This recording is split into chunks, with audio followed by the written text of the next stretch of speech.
What's up guys, HOTSHOTFRONTIER back at it again with another video, and in this video guys I'm going to show you how to beat Centurion.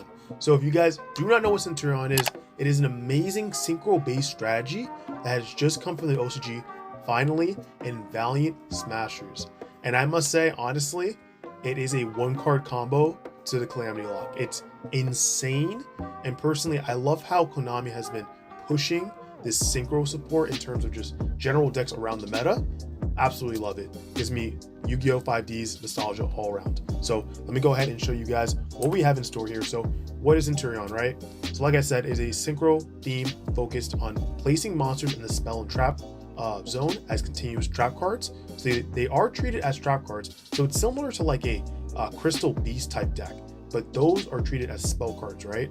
So basically what you do is after that, they're quickly synchro summoned, various levels, level 8 to 12 synchro monsters, Calamity Lock. All main deck monsters can special summon themselves while in the spell and trap card zone. Plus, since their effects treat them as continuous traps, they can also summon themselves during the opponent's turn. Kind of crazy. Now, this archetype combines very well with the Horus cards, allowing you to easily discard them for Centurion effects. So vice versa too, and pretty much the deck complements the Horus cards so well. So at the I'm going to show you guys an end board pretty much, but yeah, it's crazy how, you know, synergistic both engines are. Crazy. And you might be wondering, like, what does the Horus engine do for it, right? So other than discard them, the Horus engine also allows you to make powerful XYZ monsters such as Galaxy Eyes Photon Lord. So let me show you guys their end board. So guys, pretty much this is their end board. You have a Barone that you can make before the 5th summon, protect you against Nibiru and other hand traps. Then you go into the rest of your board. You have the Photon Lord, which will happen towards the end of the turn, going with 2 level 8 Horus monsters, of course. Then you have the level 12 Legadia, I believe that's what it's called, and it's very strong. It protects monsters on your field 2000 or lower from being destroyed by battle while it's on field. It can actually draw you a card, which you might draw a useful hand trap, plus the fact that it can actually place a Centurion monster from your graveyard into your back row. And the starter card is pretty much really good to be in the back row because it protects your Centurion monsters from being destroyed by card effects. You have the King Sark if you can get into it, of course, which is Horus protection, and you can send more Horus monsters from your deck to grave. And the stand-up Centurion field spell actually has protection from it getting destroyed by card effects if you control a Centurion monster on the field. So a lot of amazing effects for this end board. And I mean, going into the next turn, of course, then you can go ahead and Calamity Lock your opponent by going I believe it's the field spell to synchro summon by using the monsters from your trap zone. They get summoned, they go straight into the Crimson, you target the Legadia, something like that, and switch over to Calamity, do Calamity them, pretty much. And even without it, it's still a very strong board, but it's okay because I'm going to show you guys some amazing ways to counter it right now. Guys, before we go ahead and get started with the counter guide, let me know if you enjoyed our counters that we pick in today's video. Plus, if we missed anything, let me know, of course, down below. You know, very important. I want to hear the feedback for this. And guys, if you like the conversation, make sure to hit that subscribe button and turn on the notification bell so you update the moment I upload new videos. But let's go ahead and get right into this. So starting off with, of course, hand traps. We have Ash Blossom, Effect Veiler, Ghost Ogre, and of course Ghost Reaper. So starting for Ash Blossom, very important. I think Ash Blossom hits a lot of things in general, but the Primera, which is the starter card, that is the only tuner monster, the level 4 tuner, very important. The card I said that if it's in the trap zone, it can actually protect Centurion monsters from getting destroyed by card effects. It's highly important, and you definitely want to hit that. That's their search card. You do not want them to search the field spell at all, or any other monster they're trying to search. Lemseti is another good target. Pretty much it is the Horus monster that allows you to add the King Sark from your deck to hand, and that starts off everything, so you definitely want to hit that as well. So same thing with Effect Veiler, and remember that Effect Veiler is during your opponent's turn only. It is not during your turn, so it's not going to be good against their end board on your turn. Definitely not. So moving on, we have Ghost Ogre, very good to hit against the Primera, the King Sark, and of course the stand-up, the field spell, because you want that off the field so they can't synchro summon on your turn. Very important as well. Now you can go ahead and use Ghost Reaper against targets like the Crimson Dragon, because once you get rid of that, they can't Calamity Lock you, unless you want to get rid of the Calamity Dragon if you're playing it as well. But at the same time, I feel like people are playing more Crimson Dragon than Calamity Lock on in your extra deck, so pretty much you probably should just target that Crimson Dragon. Now, going on into the next one, we have Stop Synchro Summoning. So Soundproofed, if you guys know what that card is, it has the only printing available, and it's very cheap. It did go up in price a few months ago, but now it's definitely settled around like $1. And if you guys noticed that, if you watched my how to counter Kashtira guide I did a long time ago, I made a cheap counters versus expensive counters for the deck. Now, I didn't make it for this one because luckily enough, cards are semi-cheap, which is very good to pick up and use against this strategy. Now, going back to Soundproofed, it's great turn 1, activate it, neither player can synchro summon. Perfect. If you don't synchro summon, you don't rely on it, then you're golden, right? After their opponent has the board already, then it's kind of it's moved. Like at that point, why don't activate it, side it out. But Deep Barrier is nice because you can declare synchro, handshake. But I mean, most likely they'll just go into their XYZs and try to survive, right? Now it's good against it could be good going turn 2. They have their board, you can get rid of a negate or somehow trick them into using negate, then use this card to negate the synchro monsters. Beware though that, of course, as long as the Legadia, the level 12 Centurion synchro monster, is still face up on field, they can still do the of course Crimson Dragon, target it, Calamity Lock you, so be very careful. And now going to Spellbound, it's situational because it's more of a let's say I go first, I have it in hand, I set it, now it's your turn, I can try to interrupt you that way, right? Because it's not as good going, it really isn't good at all for the most part going second in terms of I draw it, you have your board already, let me just play it. It's more of a, you're still kind of building your board, let me try to at least stop you a little bit, you know what I mean? The other two cards are much better in terms of that, but Spellbound is still a very good card nonetheless. Now moving on, we're going to Effective Floodgates for the deck. We have Rivalry of Warlords, of course, goes in match. There can only be one. That's not good. Okay, that's why I put not good. We have Summon Limit, amazing. So, okay, let's start with Rivalry. So it's one type. They're all different types, so there you go. We have goes in match, one attribute. Multiple attributes. Okay, so moving on to there can only be one. It's not good because pretty much it's one type each, and again, there are a multitude of types, so yeah, that's not good, especially with the horse monsters. They're all different types, which I actually see some decks, actually the Centurion builds, play there can only be one, so that should tell you everything right there. Summon Limit, they really can't stop that. Like once you summon limit them, that's pretty much it. So that's a very amazing, like a very good card against them. The only downside is that, going to your turn now, are you able to take the game from there?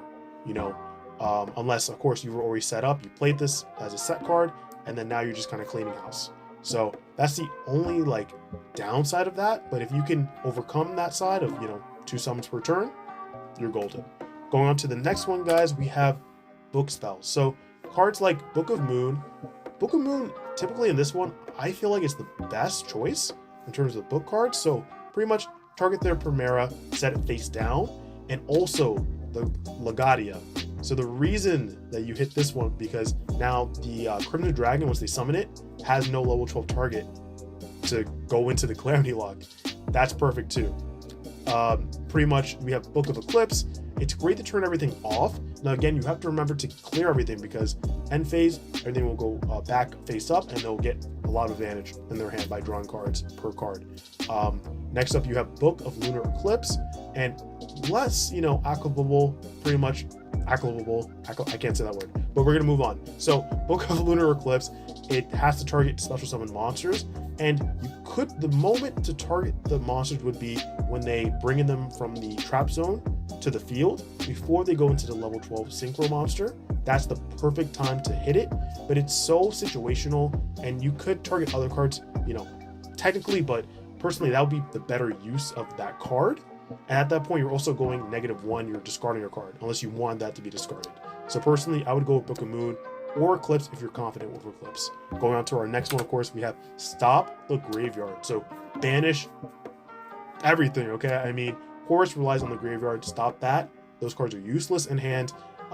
Pretty much a lot of other cards, they can still go into their combos in terms of Centurion stuff, but if it's getting banished, they can't resurrect them and place them back into the trap zone. So it really hinders that strategy. Again, D-Shifter does that immediately. You have Macrocosmos, very good, but you have to set that and activate it and not, hopefully it doesn't get destroyed. DD Crow is very nice. Get rid of the Primera from the grave. You also have Silent Graveyard, very nice to turn off both engines automatically. Really good. Next one we have If You Can Run It. So I didn't put too much here. Of course, you guys can fill it out. Let me know what other ones you would put in here. But Inspector Border, I've always been a fan of this. 2018, 2019, I go to tournaments, I go to locals, people ask, what does this card do? So pretty much if you guys don't know what Inspector Border does, one of my favorite anti-meta cards of all time, it changes the rules of Yu-Gi-Oh! So Yu-Gi-Oh! I'm not going to describe that, but this is all I'll say. Inspector Border, you have it on field. The moment it's on field, your opponent, neither player can activate effects like monster effects in general unless you control a extra deck monster type. So if you control a one link monster, right, you activate one effect that turn, and you have fusion and link 2. So pretty much the more different types of extra deck monsters you have on field, not types like in beast or warrior, I mean like link, fusion, XYZ, synchro, those types, you can activate more effects. Now they're only out to this is if they summon the Centurion monsters at 1,000 and they go into this Salamangreat Almirage. That is the only way they can get the one effect, and that might be enough, possibly. Now they can also go through battle and destroy this, but again, it would have to be with extra support. Somehow they get there where they're able to get over this. It's hard. It's 2,000 attack. A lot of them are underneath 2,000 in the beginning, so it would be a feat. But personally, I think this mixed with something else, beautiful. Now, Trap Eater. This is another card as well that they could be playing. So they could actually be playing this in the Centurion mirror match as well, because you can go ahead and get rid of your opponent's Centurion monsters in the trap zone and summon your own level 4 tuner, an extra one. Because remember, you only have the Primera, and you only have 3 copies of that. That's it. There's no more tuners. So it's another good tuner to also be used against your opponent. So it's a little less like, I don't know if you're going to be able to use it against everything out there, but it is another choice. Tribute their board. So something like Kaijus are very good against the deck. Tribute one monster, special summon it to your opponent's side of the field. You guys already know. Lava Golem, Spear Mode, really good. Lava Golem for 2, Spear Mode for 3. Now if you get Calamity Locked, not as good because then you can't really set anything and try to lift it for next turn. At that point, you probably will just scoop, right? But it is really good again because Lava Golem 2, Spear Mode 3. The controversy with Spear Mode is, will you have enough? And I mean, for this deck, you definitely will Tribute for 3. But again, at the end of the day, it's your prerogative. What do you think you're going to use against this deck? Go on to our next one. We have generic counters. So Impermanence, good against negating something like Primera. Now, also has a really good effect of you set it, you activate it on field, you can negate that column. So if a Primera is in that column, it's negated, or any other Centurion monster, it's highly effective against the deck. Call by the Grave, same thing, just banish with the rest of the banish stuff I said in the previous slides. Anything that you think is going to be used again, something like the Primera Engrave, because they're going to go ahead and try to resurrect it and put it in the trap zone. Next up is Cosmic Cyclone.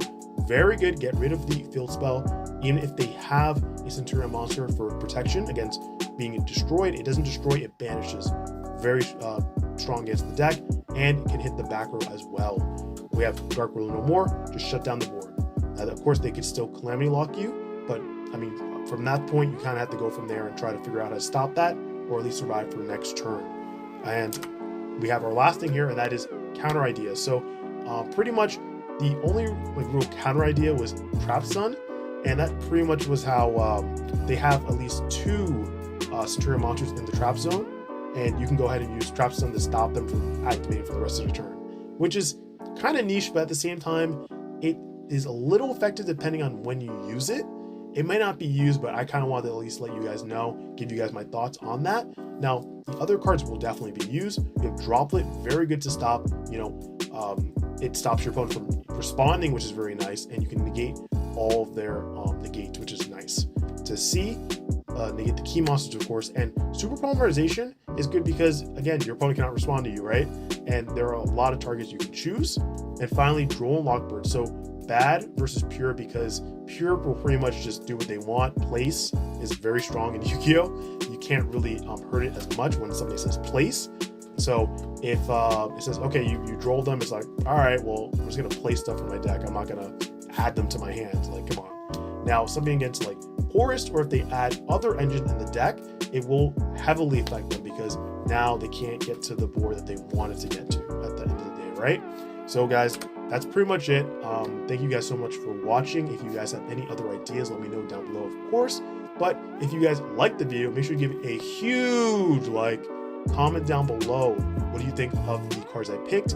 What would you add to the list? And if you guys are not subscribed to the channel, what are you doing? Go ahead and hit that subscribe button, turn on the notification bell so you're updated the moment I upload new videos. But guys, that's it for me. Hope you have a great rest of your day or night, and I'll catch you in the next video. Peace.